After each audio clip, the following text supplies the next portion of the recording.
So we've talked about random variables in general, discrete random variables in particular. Now we're going to talk about ways in which you can describe or characterize different discrete random variables. The first measure that we have, the first statistic that we have for a random variable is the expectation. The expectation, in a sense, its everyday sense, represents the average value. If you knew nothing else about the situation and somebody said, hey, you're going to be drawing a value at random from this distribution, what would you, as the observer, expect to see?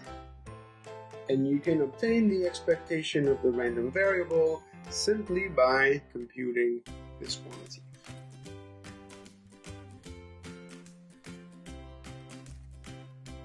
It's the sum of all of the potential outcomes times the probability of observing that specific outcome. We often will write it just as the sum x times f at x, where f is the probability mass function distribution. And that sum extends over all the values. You can extend this definition as well to a general function of the random variable. So you look at the expectation of some function of the random variable. What's happened here is you get the same formula as above, but you will be replacing what was originally just the x here by function as a whole. So it's the sum of all the ux values that are weighed by the probability mass function. There's one important case of this definition that we see over and over again. It's the expectation of the square of the random variable, what we call the second moment of the distribution. The expectation is the first moment, the second moment, the expectation of the square of the random variable, that would just be the sum of x squared times the value of the probability mass function for that specific x over all possible values x. So, as a first example, what's the expectation on the roll? That's the random variable z of a fair six-sided die. Well, according to the formula, that would be the sum of all possible outcomes. If you roll a fair six-sided die, there's only 6 outcomes, 1, 2, 3, 4, 5, 6. These are the values that z can take, times the probability that the roll would be any of these values. Which is to say, because the probability of rolling any of the numbers is constant at 1 over 6, this would simply be 1 over 6 times the sum of z, where z goes from 1 to 6. And here you can use any method that you want to compute this sum. Use the fact that the sum of the first n integers would be n times n plus 1 divided by 2. So the expectation of the roll on a fair six-sided die would be 3.5. 1 over 6 times 42 divided by 2. Now you'll notice something. This value here, this 3.5, is not one of the possible outcomes when you roll a six-sided die. You can only get a 1, 2, 3, 4, 5, or a 6, not a 3.5.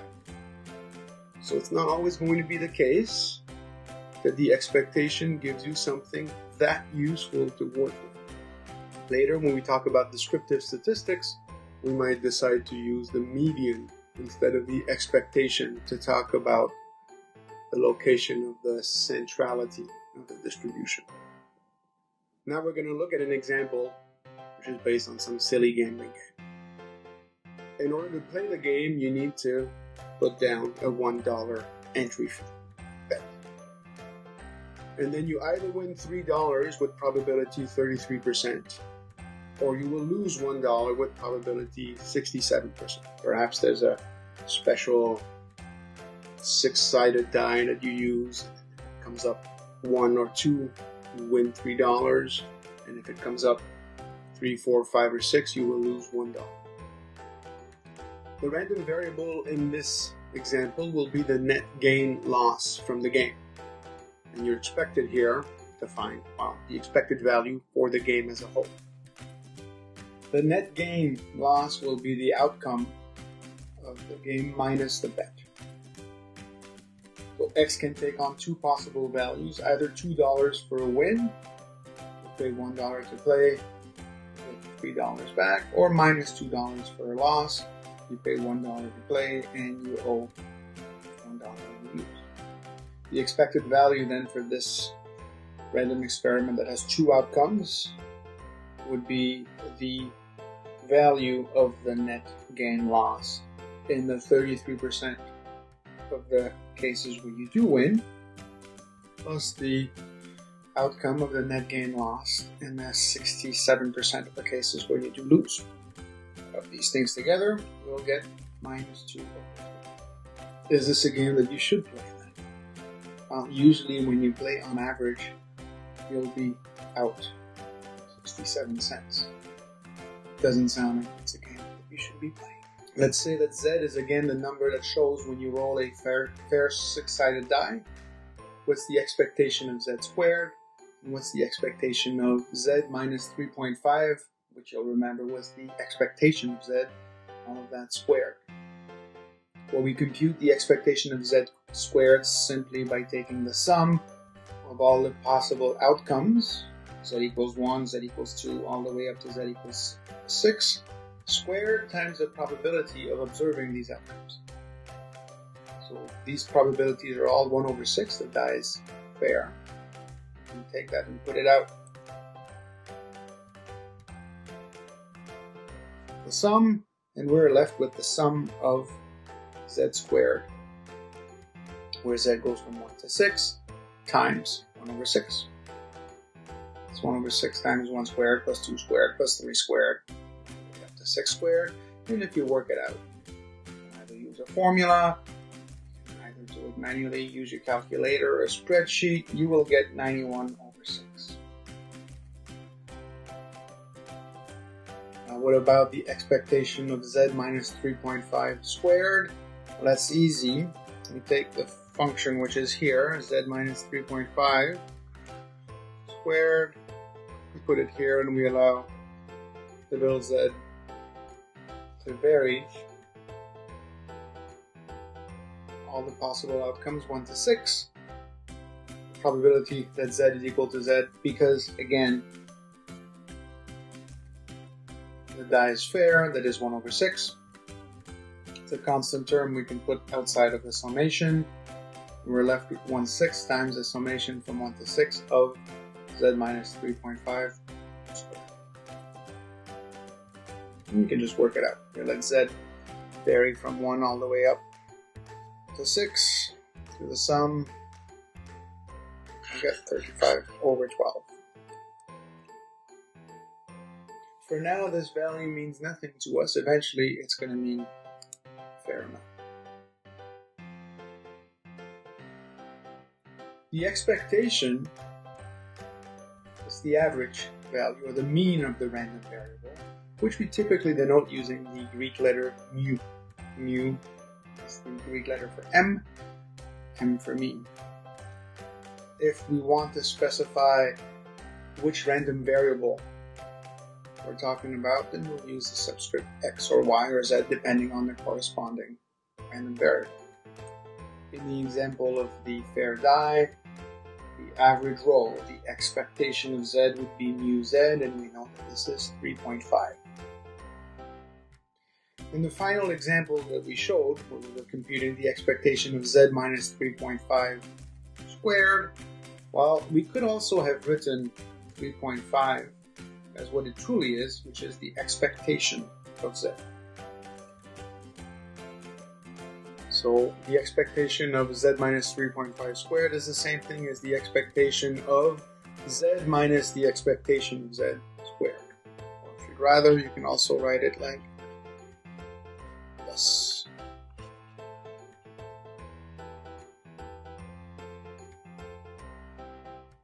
That quantity is actually quite important. When you have a random variable, the variance is the expectation of z minus mu z squared. Now there are random variables that do not have an expectation value or a variance.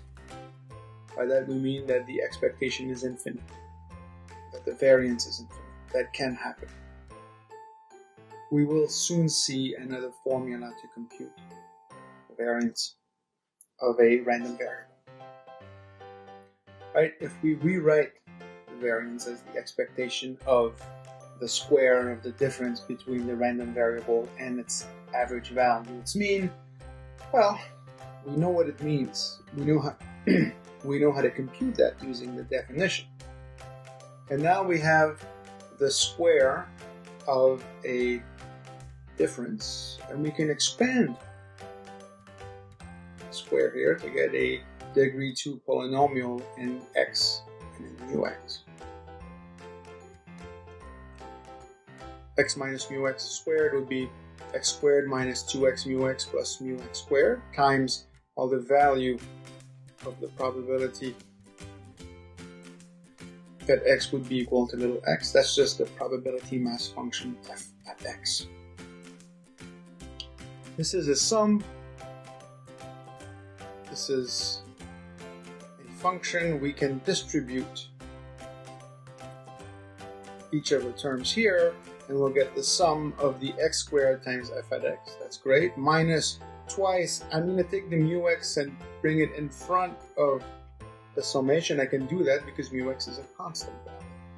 It's the mean value, so that can be put in front of the summation. We get x times f at x plus mu x squared, which again can be placed in front of the summation sign. Now there's things we know what we can do here. The sum of f at x for all x, that's going to be equal to 1. We know it's equal to 1 because f at x is the probability mass function.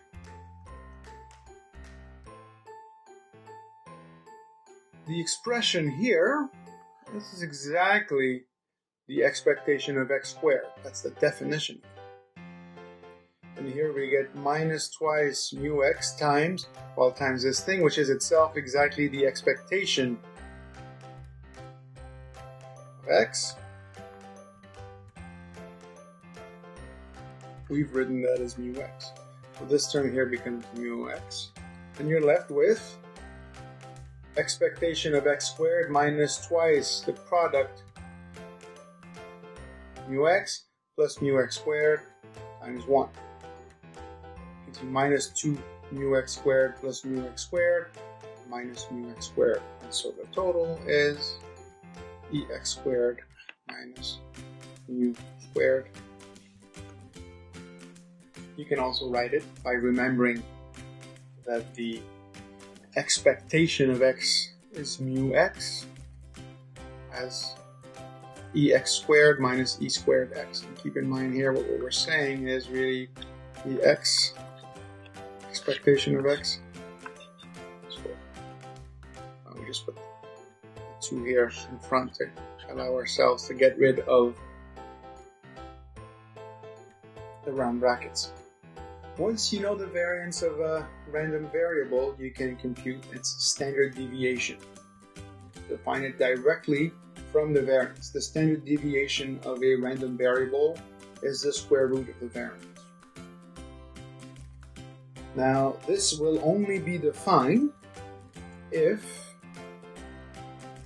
the variance of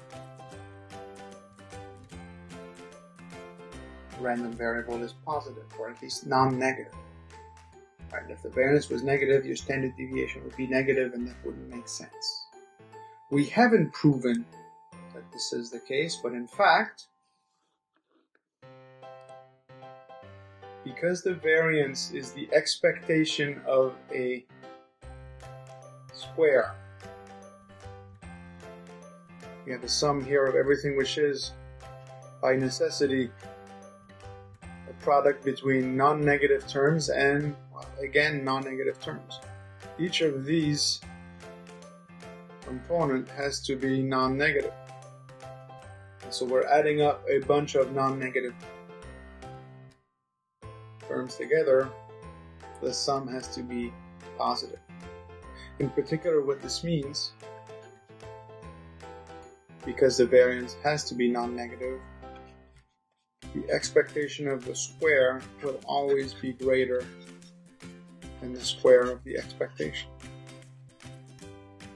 So it makes sense to compute the standard deviation of a random variable through the help of the square root. Now, whereas the mean will give us some idea as to where the bulk of the distribution is located, gives us an idea of centrality, the variance and the standard deviation, they give you information about the spread of the distribution. So distributions that have a high variance or a high standard deviation, relatively speaking, are more spread out about the average. You're likely to get values when you randomly draw from the sample, which would be far from the mean. But if the standard deviation or the variance is small, any value that comes out of the random variable will be close to the mean. Now imagine we have the following random variables. So they can each take on 5 values. X can take on the values -2, -1, 0, 1, and 2. And each one of these values is equally likely, 1/5, 20% of the case. For Y, potential values that it takes is -4, -2, 0, 2, and 4. Again, each of these outcomes are equally likely, 20%. So we can compute the expected values in both cases, and if you do so, you'll have the expected value of X, for instance. That would be the first value -2 times the probability of that value being 1/5 plus the next value -1 times the probability of the value being 1/5. Next value 0. The probability of that value is 1/5. And you get 1. Probability of that value is 1/5. And finally 2. The probability of that value is 1/5. And well, I get 0 for this one. These terms cancel. These terms cancel. These terms cancel. You end up with a 0. I'll do the same thing to show that the expected value of Y is also. But when you compute the variance,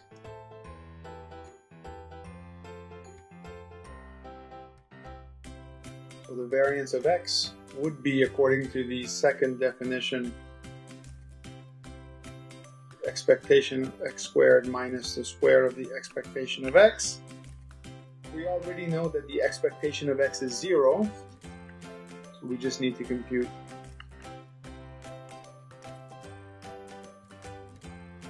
the expectation of X squared. And according to the formula here, this would be X squared. X goes from -2 to 2 of f at X. F at X is always 1/5 in this case.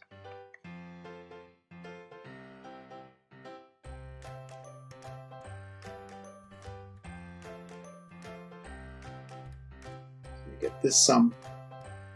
If you work it out, you will get this is equal to 2. -2 squared plus -1 squared plus 0 squared plus 1 squared plus 2 squared gives you 2. Play the same game with the random variable Y, and you'll get that the variance is 8. So the variance of the second random variable, the Y, is greater than the variance of the first random variable, which is 2. Both of these distributions will be centered at 0. That's what we get when we say that the expectation is nil. But distribution for Y is more spread out than the distribution for X. Graphically, this is what it looks like. The probability mass function for X looks like the following. It is 0 everywhere but at -2, -1, 0, 1, and 2. And it will take on the value 1/5 each of these 5 points. So you can build a cumulative distribution function as we've done in the previous sections, and you get this stairwell function. Everything happens between -2 and 2. If you look at the other one, you have a probability mass function for y. Again, everything is 0 except at 5 points, but now these 5 points are more spread out. So there's more action outside of -2 and 2. Action with -4 and 4, and the corresponding cumulative distribution function is a more spread out stairwell function. The expectations have a number of properties. So here we'll assume that x and y are random variables and a is just some real number, a constant. Then the expectation of the product of a constant with a random variable, you can compute it by just taking out the constant and computing the expectation of the underlying random variable. The expectation of x plus a would be the expectation of x plus a. The expectation of x plus y would be the expectation of x plus the expectation of y. What this means for us is that the expectation is a linear operator. It is going to happen every once in a while that the expectation of a product will be the same thing as the product of the expectations, but in general, that will not be the case. Right? If it was always the case that this was true, then you could conclude that the expectation of x squared would be the same as the expectation of x times x. And then from this rule here, you would say that this is the expectation of x times the expectation of x, which would then be the square of the expectation. And if the expectation of the square was the same thing as the square of the expectation, you will conclude from that the variance of any random variable was 0. But we know that's not the case. We saw 2 examples where the variance was not equal to 0. So this cannot be the case, meaning that this has to be true. It's impossible for the expectation of the product to always be equal to the product of the expectations. And you have some specific rules here. The variance of a product between a random variable and constant, you can take out the constant, but unlike what you were able to do here, taking out the constant, when you take out the constant, you basically have to square it. You can take out the constant out of a standard deviation, however, you have to take its absolute value. It is not too difficult to prove these properties. I will not be proving them, but for now we'll take them at face value. Another interesting property, the variance of x plus a is the same as the variance of x. So the fact that the expectation of x plus a is the expectation of x plus a means that if you move a distribution, its center moves with it, but its spread doesn't change. Its spread stays constant, stays the same.